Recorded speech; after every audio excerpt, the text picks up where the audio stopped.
안녕하세요. 잡시광입니다. 최근 일본의 한 피자 브랜드의 직원이 이른바 알바 테러를 가하는 영상이 확산돼 논란이 일고 있습니다. 영상을 보면 피자 직원이 웃으며 코를 판 후 만들고 있던 피자 반죽에 코딱지를 묻히는 장면이 영상 속에 있었고, 영상을 촬영한 사람은 이를 말리지 않고 경악하면서도 함께 웃는 반응을 보였습니다. 해당 영상을 본 누리꾼들은 최악의 피자다, 중국인 줄 알았는데 일본이라니 충격이다, 모든 음식점이 완전히 깨끗할 수 없는 건 알지만 왜 SNS에 올리는지 이해가 안 된다 등 반응을 보였습니다. 논란이 확산하자 이 피자 회사는 공식 사과문을 게재했습니다. 사과문에 따르면 해당 영상은 일본 효고현 아마가시키시 지점에서 촬영됐는데요. 피자 회사 측은 동영상에 나온 반죽은 발효가 완료되기 전으로 사용되기 전 폐기 처분됐다며 문제를 일으킨 지점은 영업정지 조치됐다고 밝혔습니다. 또한 해당 논란을 일으킨 직원을 취업 규칙에 따라 엄정하게 조치할 예정이라며 엄정한 법적 조치를 검토 중이라고 밝혔습니다.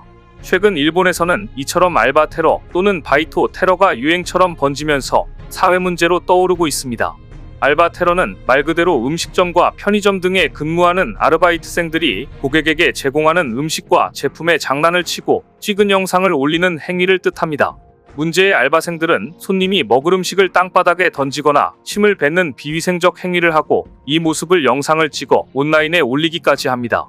일본 기업들은 알바생들의 비위생적 행위에 대해 법적인 대응을 하겠다고 으름장을 놓고 있지만 알바 테러가 쉽게 사라지지 않자 골머리를 앓고 있는데요. 일본에서는 지난 2월에도 샤브샤브 체인점 샤브요에서 아르바이트생끼리 휘핑크림을 입에 통째로 짜 넣는 영상이 퍼졌으며, 일본의 한 회전 초밥집에서 혓바닥으로 공용 간장통을 핥는 남성이 촬영한 영상이 SNS에 퍼지며 위생테러 논란이 일어난 바 있습니다. 그런데 직원이 손으로 코딱지 반죽으로 문제를 일으킨 피자 프랜차이즈에서 또다시 비슷한 사건이 발생해 비판의 목소리를 넘어 공포감이 확산되고 있습니다. 같은 프랜차이즈 피자 가게의 또 다른 직원이 이번에는 플라스틱 통에 물을 담은 뒤 자신의 발을 집어넣고 같은 디자인의 통에 피자 소스를 담아 사용 중인 사진이 공개된 것인데요. 이 사진을 올린 사람은 문제의 사진이 지난 2023년 2월 촬영된 것으로 도쿄의 한 피자 가게에서 근무하는 직원이 SNS에 올린 것을 제보받았다고 설명했습니다. 일본 누리꾼들은 당장 해당 프랜차이즈를 더 이상 믿지 못하겠다고 비판하면서 코딱지 도우 얘기를 본 지 이틀 만에 조격 소스라니 이제 더 이상 그 피자 가게에는 못 갈 것 같다. 초밥집 간장 테러 때도 그렇고 일본에서의 음식점 테러 사건이 늘어나고 있는 것 같아 방문하기 꺼려진다. SNS의 테러를 인증하는 심리를 이해하지 못하겠다. 이미 비슷한 일을 해서 고소당한 사례가 수차례 뉴스에 나왔는데 무슨 생각으로 저러는 건지 모르겠다는 의견들이 이어졌습니다. 일본이 예전 같지 않다, 일본의 민도가 예전만 못하다는 말이 나온 지는 꽤 됐는데요. 심지어 한국 관광객들에게 바가지를 씌우는 것으로 유명했던 한 음식점의 사장과 호객꾼들이 현지 경찰에 체포되는 일까지 발생했습니다. 일본 마이니치 신문 등 외신에 따르면 도쿄 신주쿠 가부키초 번화가에서 토리도리라는 이름의 이자카야 두 곳을 운영한 50대 남성 A씨와 호객꾼 남녀 10여 명이 경찰에 체포됐습니다. 이들은 길거리에서 손님에게 자신들을 일본의 유명 닭꼬치 체인 토리키조쿠 종업원으로 소개하고 해당 식당은 만석이니 계열사로 안내하겠다고 말하며 손님들을 A씨가 운영하는 토리도리로 이끌었습니다. 경찰은 이들이 조직적인 호객 행위로 토리키조쿠의 영업을 방해했다고 보고 있는데요. 이들은 경쟁업체의 영업을 방해한 것뿐 아니라 일단 손님들이 가게에 앉으면 좌석요금, 주말요금 등의 명목으로 요금을 추가해 바가지를 씌웠습니다. 언론에는 이 가게의 피해자들이 제보한 내용들이 넘쳐났습니다. 손님이 주문한 음식을 다 먹고 바로 가게를 나가려고 하면 영수증에는 손님이 주문한 적이 없는 프리미엄 무한 리필, 오코노미야키, 주말요금 등이 추가되어 있었고, 항의하면 변호사 명함을 보여주며 오히려 요금을 더 요구했다는 사례까지 있었습니다. 한 손님은 이 식당에 15분간 머물면서 지불한 금액은 18,874엔 약 17만 6천 원에 달했다고 분통을 터뜨렸습니다. 이미 한국인 관광객 사이에서도 이 가게는 절대 가서는 안 되는 곳으로 알려져 있는데요. 구글 지도에 신주쿠 토리도리를 검색하면 바가지 씌우는 가게라는 고객 리뷰를 발견할 수 있습니다. 경찰은 바가지 업소와 결탁한 호객행위 배후에 폭력 조직이 개입했을 가능성이 있다고 보고 두 점포의 경영 실태 등을 조사 중이라고 합니다. 이쯤 되면 일본은 더 이상 여행하기에 안전한 나라가 아닌 것으로 보이는데요. 과거 선진국이라는 자존심이 있었고 민도도 높았다고 보여지는데 최근 일련의 사건들을 보면 일본이 정말 예전 같지 않아졌구나라는 말이 절로 나옵니다. 중국을 연상시킬 정도로 심각해진 시민의식이 엿보이기 때문입니다. 심지어 최근 일본의 한 호텔은 일본어 모르면 이용 못한다며 예약까지 한 한국인의 숙박을 거절해 결국 사과까지 하고 말았습니다. 서비스를 최우선으로 여기는 호텔에서 이런 일이 일어났다는 사실이 정말 믿겨지지 않습니다. 지난 8일 한 한국인이 일본 여행 중 일본 우베시의 한 캡슐 호텔을 방문했는데요. 영어로 예약했다며 체크인을 시도하자 호텔 측 직원이 일본어를 할 줄 아느냐고 물었고 일본어를 모르는 한국인이 번역앱을 통해 캡슐 호텔 숙박을 예약했다. 일본어를 못한다고 전하자 직원들은 응대하지 않고 서로 상의했습니다. 이후 한 직원이 어이없는 대답을 했습니다. 일본어를 못하면 문제가 생겼을 때 대응하기 어렵기 때문에 숙박할 수 없다는 것이었습니다. 이런 식이라면 한국을 방문하는 일본인들 모두가 한국어를 해야 할 것입니다. 자기들은 영어 못해도 미국 가면서 말입니다.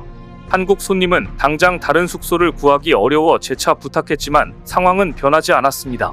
이어 호텔 매니저로 추정되는 직원이 나타나 일본 목욕탕을 써본 적이 있냐, 일본 풍습에 대해 아냐고 묻더니 일본어와 일본 풍습을 모르면 이용할 수 없다고 말했습니다. 결국 예약 후 승인 메일까지 받은 상황이었지만 숙박을 거부당했는데요. 해당 영상이 SNS에서 확산되자 호텔 측은 공식 입장문을 내고 일본어를 못하는 외국인의 숙박 거부와 관련해 고객에게 불편을 끼쳐 진심으로 사과드린다며 손님을 거절하지 않고 숙박시설을 제공해야 했다. 직원 교육이 부족해 부적절한 응대를 했다고 사과했습니다. 일본의 민도가 많이 떨어졌다는 사실은 사실 작년 초 일본 언론에 보도된 내용에도 나와 있습니다. 한 일본인이 3년 만에 귀국길에 본 일본 거리에 쓰레기가 그냥 방치되어 있는 모습을 보고 놀랐다는 내용이었는데요. 일본의 거리는 쓰레기가 없고 깨끗하네 라는 칭찬을 많이 들었는데 최근 일본 주택가에 부서진 우산과 빈 깡통, 작은 쓰레기들이 굴러다니고 있는 모습을 쉽게 볼 수 있다는 것이었습니다. 그래서 일본 왜 이래? 라며 큰 충격을 받았다고 말하고 있는데요. 필자는 청결함과 민도의 높은 점이 일본의 장점이라고 해왔는데 말이죠. 왜 이렇게 된 것일까 한탄합니다. 그러면서 이렇게 말합니다. 2022년 가을까지는 코로나가 폭증해서 외국인 관광객의 입국이 금지되어 있었습니다. 그러니 그들의 소행이라고도 생각되지 않습니다. 그럼 각 자치체의 대책이 부족했던 걸까요? 아니면 코로나 사태와 관련된 어떤 후유증일까요? 정말 일본인들의 쓰레기 버리는 매너의 문제인 걸까요? 일본도 주민의 도덕심이 강해 엄격한 법 정비 없이도 잘 돌아가던 시절이면 좋겠지만 안타깝게도 현재는 그렇지 않은 모습입니다. 스위스처럼 풍부한 재원을 마련하는 것도 비현실적이고 어떻게 하면 사태가 호전될까요? 만일 2022년 저 당시에 코로나19로 인해 일본이 외국인 입국 금지를 하고 있지 않았으면 외국인들 때문에 거리에 쓰레기가 굴러다닌다고 했을 겁니다. 하지만 2022년 일본은 바이러스 유입 방지를 빌미로 외국인 입국을 2년간 금지해 세계 각국에서 일본을 상대로 문호를 개방하라는 항의가 빗발쳤습니다. 외국인 신규 입국을 전면 금지하는 건 선진국으로 분류되는 주요 7개국 중 일본이 유일했습니다. 그래서 당시 중국과 베트남 등에서 중국에서 1년 6개월간 대기 중이다. 베트남에서 6개월간 대기하고 있다. 일본은 유학문을 열어라 등등 항의운동이 시작되고 유학생과 외국인들의 비난이 빗발쳤는데요. 이 같은 항의운동이 시작된 건 일본이 2020년부터 시행하고 있는 미즈기화 정책을 완화할 기미를 보이지 않았기 때문이었습니다.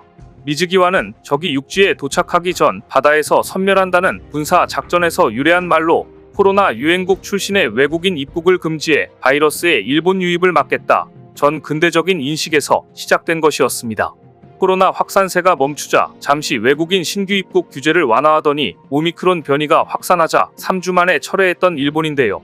무슨 일만 나면 외국인 탓을 하더니만 결국 거리에 쓰레기가 있는 것도 아르바이트생들이 알바 테러를 도덕성도 없이 저지르는 것도 모두 일본인 스스로 민도가 떨어진 것이지 외국인들의 문제는 아니었던 것입니다.